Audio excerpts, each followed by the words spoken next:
They fired me on a Monday morning so ordinary it almost felt polite.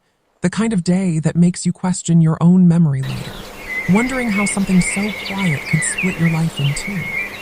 The conference room was too clean, the glass table wiped down so thoroughly, it reflected the ceiling lights like a mirror meant for judgment.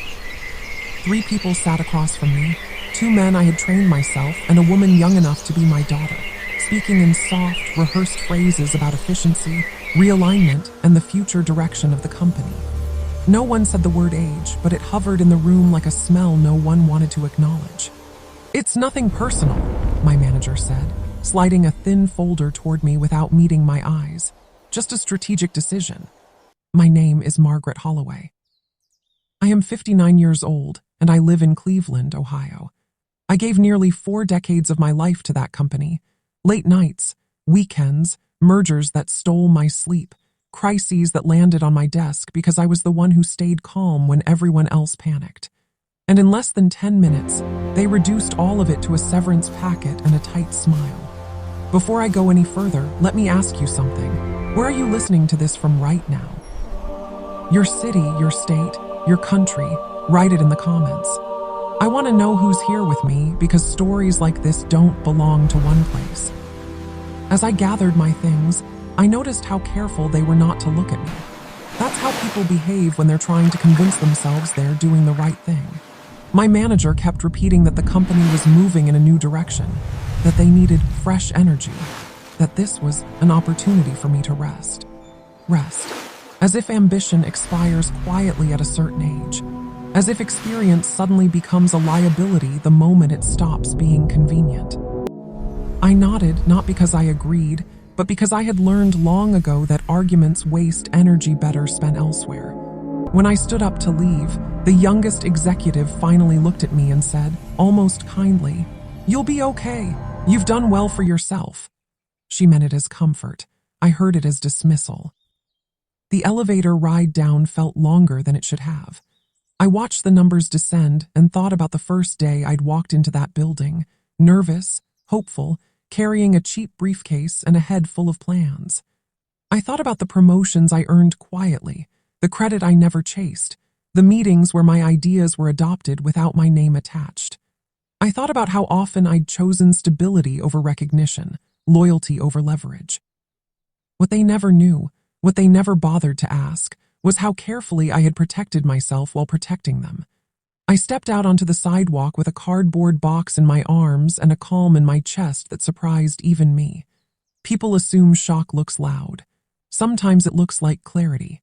And as I stood there, the wind tugging at my coat, I realized something important.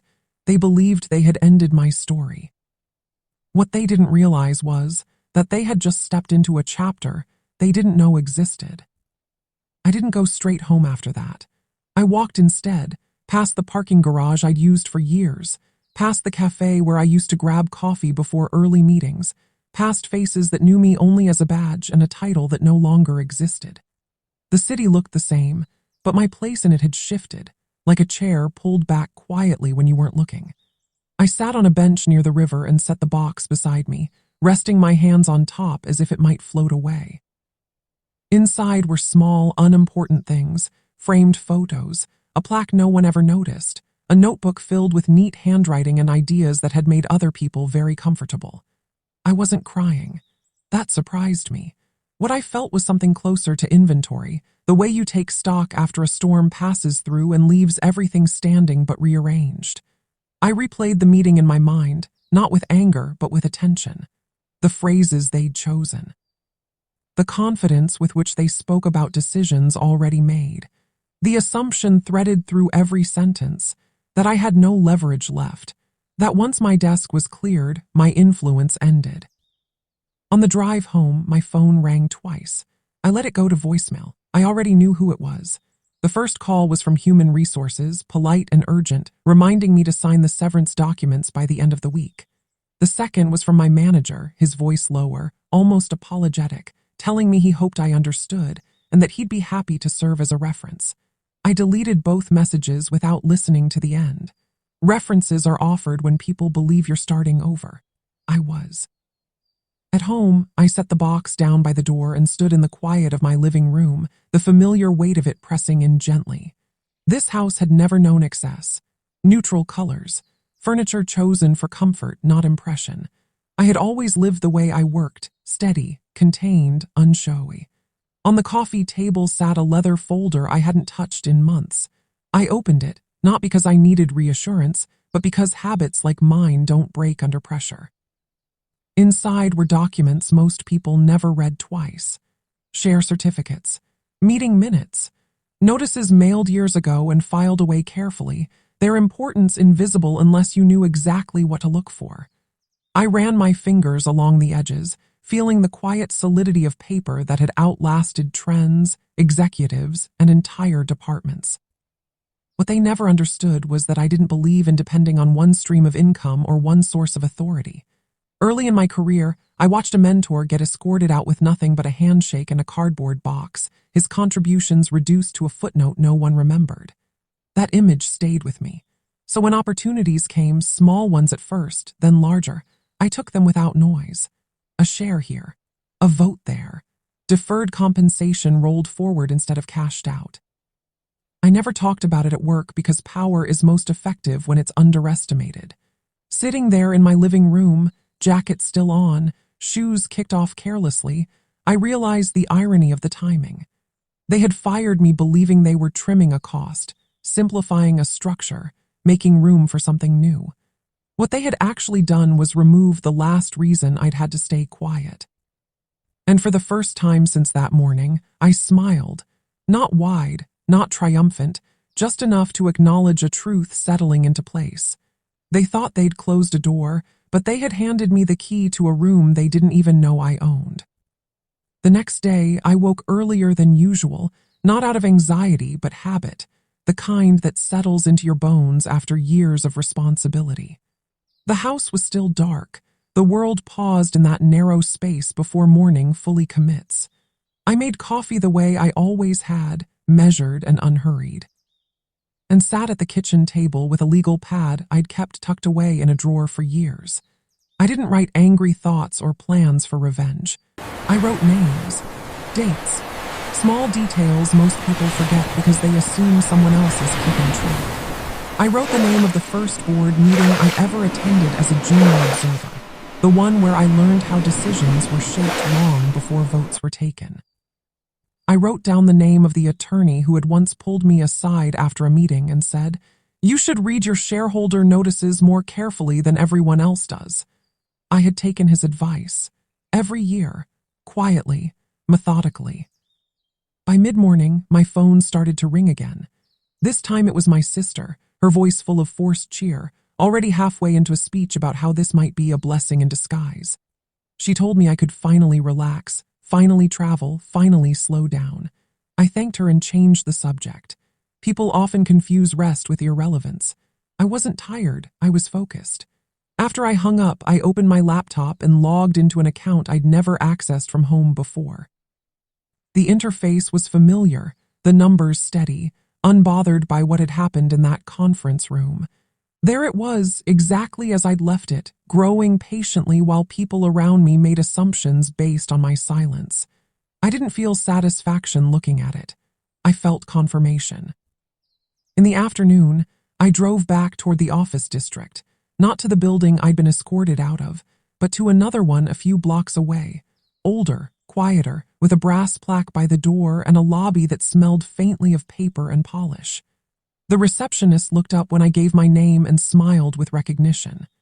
"They've been expecting you," she said, gesturing toward a seating area I'd sat in many times before, always under different circumstances. When the door opened, the man who stepped out wasn't surprised to see me. He shook my hand firmly, the way people do when they know exactly who you are. "It seems the timing has finally aligned," he said. I nodded. It had. I followed him into his office, past shelves lined with binders and records that told quieter stories than press releases ever could. As I took my seat, I understood something with absolute clarity. This wasn't about proving anyone wrong. This was about stepping into a role I'd already earned, one I'd delayed out of loyalty that had never been returned. And for the first time since they told me I was no longer needed, I felt completely, unmistakably prepared. By the time I left that office, the afternoon light had shifted, turning the buildings along the street a softer shade of gold. I walked slower than usual, not because I was tired, but because there was no longer anywhere I needed to rush to. That realization was strange, almost unsettling. For years, my value had been measured by calendars, deadlines, and the quiet pressure of being indispensable. Now, with that weight removed, I could finally see the shape of things without urgency blurring the edges. I stopped at a small bookstore I'd passed 100 times without entering, bought a notebook with thick pages, and sat at a corner table near the window. I didn't open it right away. I watched people instead, office workers hurrying past, a woman my age laughing into her phone, a young man checking his reflection in the glass. Everyone seemed so sure they were exactly where they were meant to be. I wondered how many of them were wrong. At home that evening, I cooked dinner for one without resentment. I ate slowly, listening to the hum of the refrigerator, the ticking clock on the wall. Afterward, I opened the notebook and began to write, not plans, not strategy, but memories. I wrote about the early years at the company when we were smaller, hungrier, and willing to listen. I wrote about meetings where I'd raised concerns that were ignored, only to resurface years later as someone else's insight. I wrote about the day I first noticed my name on a document I hadn't been consulted on, the moment I realized loyalty was becoming optional on their end. These weren't complaints. They were records, context, the kind of detail that turns confusion into understanding. Later that night, my phone buzzed with a message from a former colleague. Just a short note. Heard what happened. I'm sorry. You deserved better. I replied with a simple thank you and set the phone face down. Sympathy was easy. Recognition was rare. What mattered now wasn't who felt bad for me, but who would be surprised in the coming weeks. I stood by the window and looked out at the city lights, thinking about the boardroom table I'd sat at for years, the one they believed they'd permanently removed me from. They didn't know yet that I still had a seat, one they had never bothered to notice because it wasn't labeled with a title they understood.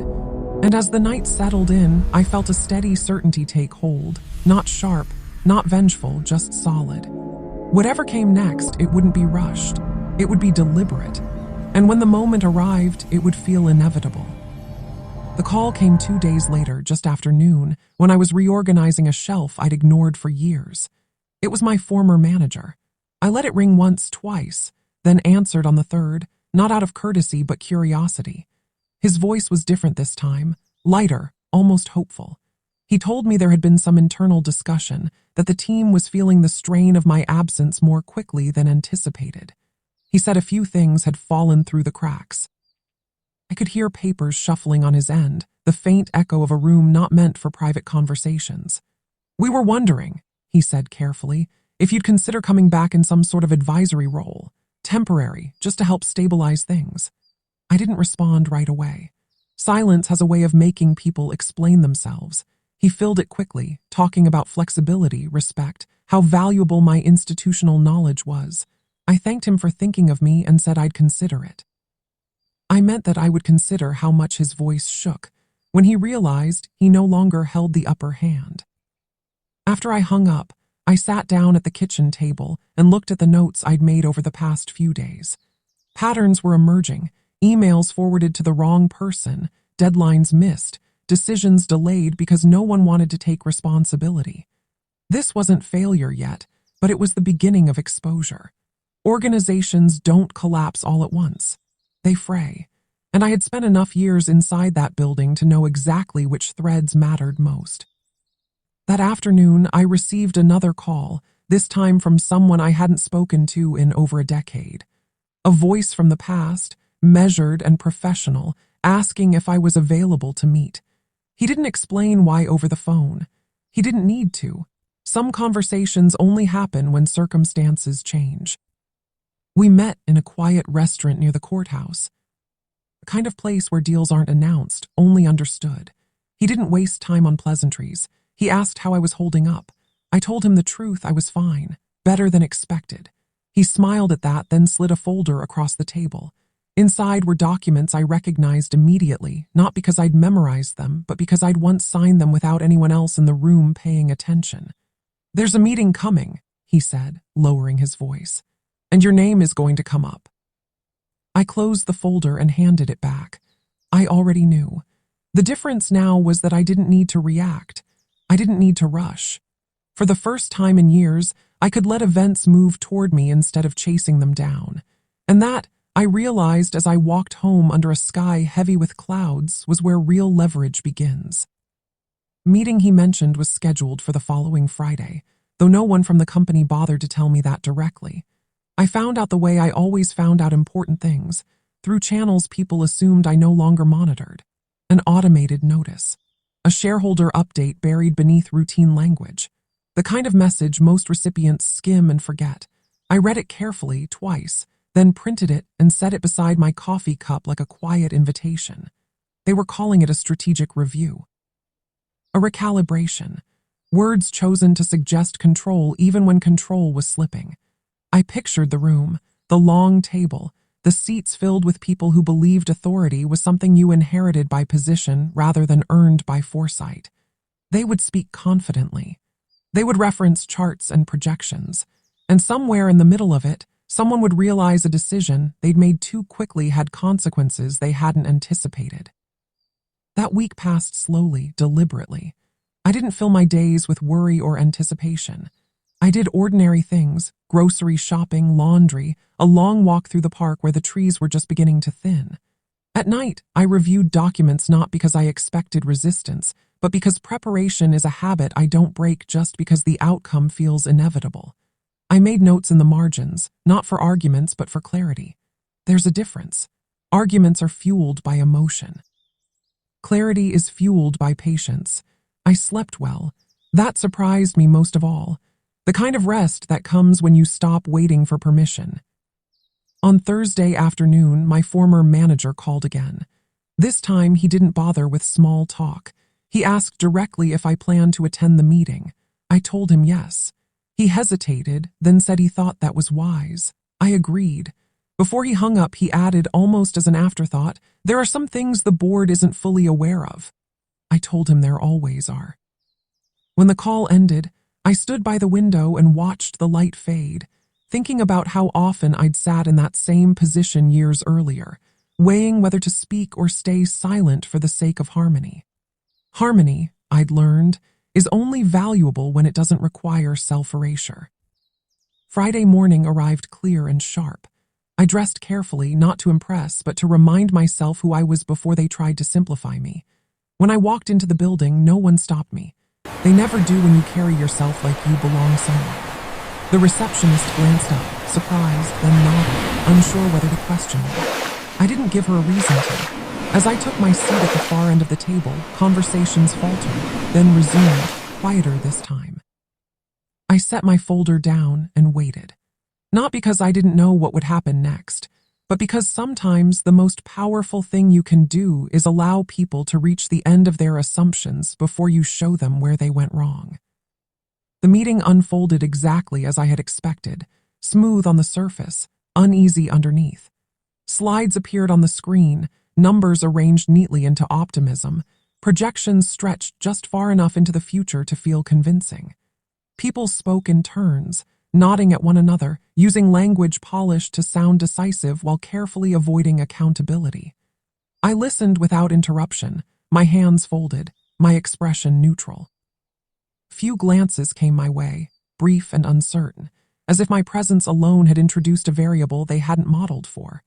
When my former manager began outlining a proposed restructuring plan, he spoke faster than usual, his confidence thinning with every sentence.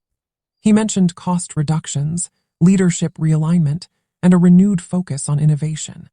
What he didn't mention was the gap his plan quietly created, one that only someone who understood the company's foundation would recognize. I waited until he finished, until the room settled into that familiar pause where agreement is expected. Then I cleared my throat. The sound was small, but it carried. I didn't raise my voice. I didn't challenge his authority. I simply asked a question.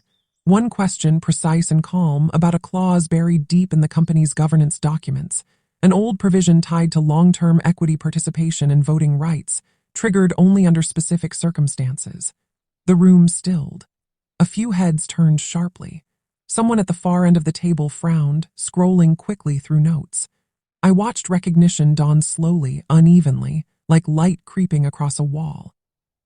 When I followed with a second question, this one about how the recent termination decisions interacted with that clause, the silence stretched longer. No one answered immediately, not because they didn't understand what I was saying, but because they suddenly did. The youngest executive's face went pale. My former manager shifted in his chair, his gaze dropping to the table as if hoping the answer might appear there uninvited. I didn't explain further. I didn't need to. Power doesn't announce itself with speeches. It reveals itself when people realize they've overlooked something essential. After a moment, the board chair spoke, his tone carefully controlled. He asked for a brief recess. Chairs scraped back, conversations broke into hushed fragments, and people stepped out of the room in small, urgent clusters. I remained seated, alone at the table, looking at the same glass surface they'd once used to slide a severance folder toward me. The irony wasn't lost on me. When they returned, the atmosphere had changed. Questions were directed at me now, respectful, measured. Clarifications requested.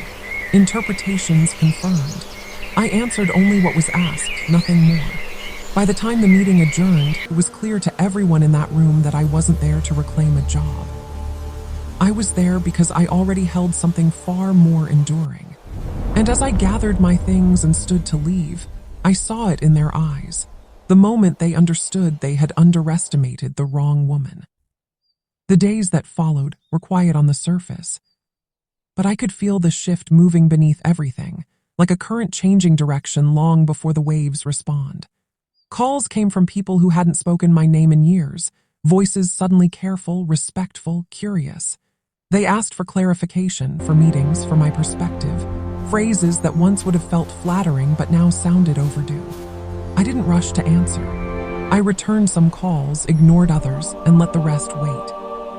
Urgency, I had learned, is often the language of people who waited too long to listen. One afternoon, an official notice arrived in my mailbox, heavy paper, formal language. The board had initiated a review of recent executive decisions. My former manager's name appeared several times, always followed by words like oversight and misjudgment. I read the letter once, folded it neatly, and placed it in the drawer with the rest of my documents. I felt no satisfaction in it, just a calm sense of alignment, as if events were finally moving in a direction that made sense. A week later, I was invited, formally this time, to return to the building, not as an employee but as a stakeholder. The distinction mattered. I walked into the same conference room, sat at the same table, and listened as the board chair spoke about stability, continuity, and trust. He acknowledged mistakes without naming them directly. He thanked me for my long-standing commitment and my measured guidance.